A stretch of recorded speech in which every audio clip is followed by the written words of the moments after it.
সবুজ পাতায় ঘেরা মাচায় থরে থরে ঝুলছে করলা। জৈব পদ্ধতিতে এই করলা চাষ করে সাফল্য পেয়েছেন নেত্রকোনা দুর্গাপুরের সদর ইউনিয়নের চারিয়া গ্রামের কৃষক কাজিম উদ্দিন তালুকদার। স্থানীয় কৃষি কর্মকর্তার পরামর্শে কাজিম উদ্দিন ৫০% জমির উপর এই প্যাটার্নের মাচা তৈরি করে সারিবদ্ধভাবে লাগিয়েছেন কয়েক হাজার করলা গাছ।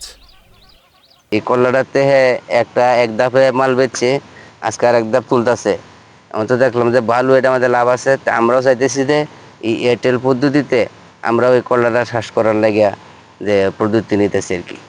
কাজিম উদ্দিনের এই সাফল্য দেখে এখন আশপাশের অনেক কৃষক এই পদ্ধতিতে করলা চাষে আগ্রহী হচ্ছেন। করলার চাহিদা থাকায় ক্ষেত থেকেই কিনে নিয়ে যাচ্ছে পাইকাররা। যে করলা চাষটা করছে, করলা চাষটা খুব ওই এয়ারটেল পদ্ধতিতে করছে, যে এটা খুব করলা ধরছে।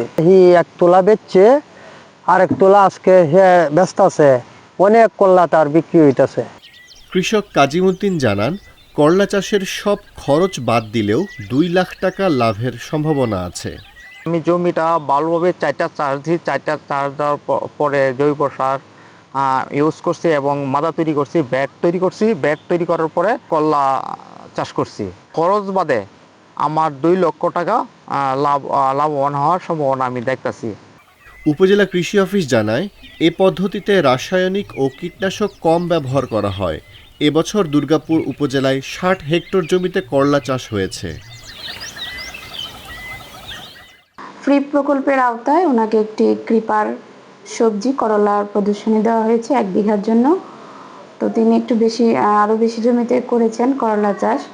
জৈব পদ্ধতিতে উনি চাষ করার চেষ্টা করেছেন, অর্থাৎ এখানে রাসায়নিক সার কম ব্যবহার করা, রাসায়নিক সার এবং কীটনাশক কম ব্যবহার করা হয়েছে। তিনি তামাক জাত যে আমাদের গুল এবং ফেরোমন ট্র্যাপ এগুলো ব্যবহারের মাধ্যমে কীটনাশক মুক্ত করলা উৎপাদন করেছেন।